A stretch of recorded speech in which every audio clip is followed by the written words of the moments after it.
चलिए इस कहानी की शुरुआत अंत से करते हैं, बर्लिन के एक बंकर में मिली एक जली हुई लाश से। ये उस आदमी के अवशेष थे जिसने दुनिया को इतिहास के सबसे खूनी युद्ध में धकेल दिया था। तो आज का ये विश्लेषण सिर्फ एक आदमी के बारे में नहीं है, ये इस बारे में है कि कैसे कोई इंसान परम बुराई का प्रतीक बन सकता है। आखिर वो क्या वजहें थी? इसका जवाब देखिए किसी भविष्यवाणी में नहीं है, बल्कि घटनाओं के एक बहुत ही विनाशकारी मेल में छुपा है। एक ऐसा कॉन्सेप्ट जिसे हम परफेक्ट स्टॉर्म कह सकते हैं, एक ऐसा तूफान जो धीरे धीरे बन रहा था। इस तूफान का जो पहला एलिमेंट था वो था पर्सनल ट्रॉमा। इसकी शुरुआत एक ऐसे बचपन में हुई जो विरोधाभासों से भरा हुआ था, और शायद यही भविष्य के उस तानाशाह की बीज बोए जा रहे थे। हिटलर की शख्सियत इन्हीं दो एक्सट्रीम्स के बीच बनी। एक तरफ पिता की क्रूरता थी जिसने उसे कठोर बनाया, और दूसरी तरफ माँ का वो दम घोटने वाला प्यार जिसने उसे यकीन दिला दिया कि वो बहुत खास है। एक महान कलाकार बनने के उसके जो सपने थे वो चकनाचूर हो गए। इसके बाद कई साल गरीबी और गुमनामी में बीते। उसके अंदर एक गुस्सा पनप रहा था जो अपनी नाकामियों के लिए किसी बलि के बकरे को ढूंढ रहा था। और फिर 1914 में आया तूफान का दूसरा हिस्सा। जब पहला विश्व युद्ध शुरू हुआ तो उस बेमकसद नाकाम पेंटर को वो चीज़ मिली जिसकी उसे जिंदगी भर तलाश थी, एक मकसद। जब वो मस्टर्ड गैस हमले के बाद अस्पताल में था, उसे जर्मनी के सरेंडर की खबर मिली। उसे दुख नहीं हुआ, बल्कि वो गुस्से से भर गया।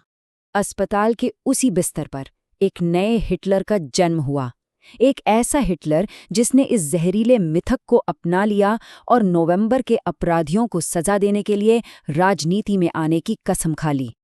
अब युद्ध की भट्टी में तपकर हिटलर तूफान के आखिरी और सबसे विनाशकारी हिस्से को बाहर लाने के लिए तैयार था, और ये था वैचारिक जहर। और ये जहर एक ऐसे देश पर बरसाया जाना था जो पहले ही हार और अपमान से घुटनों पर आ चुका था। देखिए, उस वक्त ग्रेट डिप्रेशन ने जर्मनी को पूरी तरह से बर्बाद कर दिया था। हर तरफ भूखमरी और निराशा थी, और यही माहौल उग्रवाद के लिए सबसे अच्छी जमीन साबित हुआ। जैसे जैसे लोगों की हताशा बढ़ती गई, हिटलर के आसान जवाबों और बलि के बकरों का आकर्षण भी बढ़ता गया। उसने लोगों को एक दुश्मन दिया और अपनी सारी नाकामियों का ठीकरा उस दुश्मन पर फोड़ने का मौका भी। तख्तापलट की एक नाकाम कोशिश के बाद हिटलर को समझ आ गया कि सत्ता सिस्टम के जरिए ही हासिल करनी होगी, और आखिरकार एक बहुत बड़ी राजनीतिक भूल के तहत उसे चांसलर बना दिया गया। और जैसे ही सरकार की बागडोर हाथ में आई, हिटलर ने लोकतंत्र को खत्म करने और उस तूफान के पूरे कहर को बरपाने के लिए भयानक तेजी से काम किया। सिर्फ 18 महीनों में एक के बाद एक कदम उठाए गए। राइक्सटैग में आग का बहाना बनाकर नागरिक अधिकार खत्म कर दिए गए। इनेबलिंग एक्ट के जरिए सारी शक्तियां अपने हाथ में ले ली गईं, और फिर लंबी छुरियों की रात में अपने ही साथियों का खून बहाया गया। जर्मनी का लोकतंत्र मर चुका था, उसकी जगह एक क्रूर तानाशाही ने ले ली थी।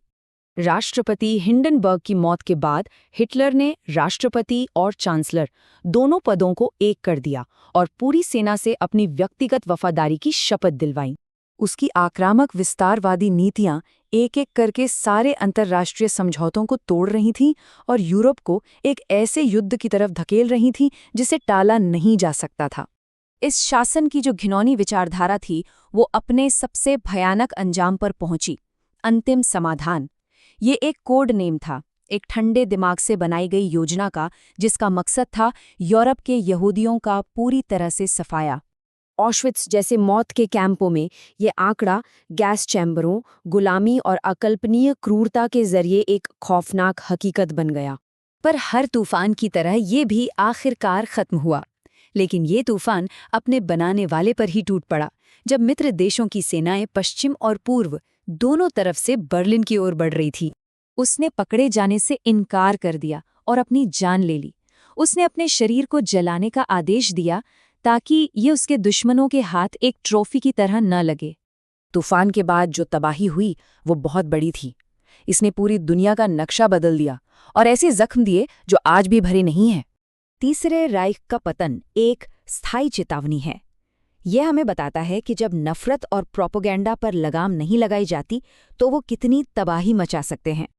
इस कहानी पर सोचने के बाद ये सवाल मन में ज़रूर आता है कि लोकतांत्रिक संस्थाएं कितनी नाजुक हो सकती हैं और उनकी रक्षा के लिए क्या किया जाना चाहिए।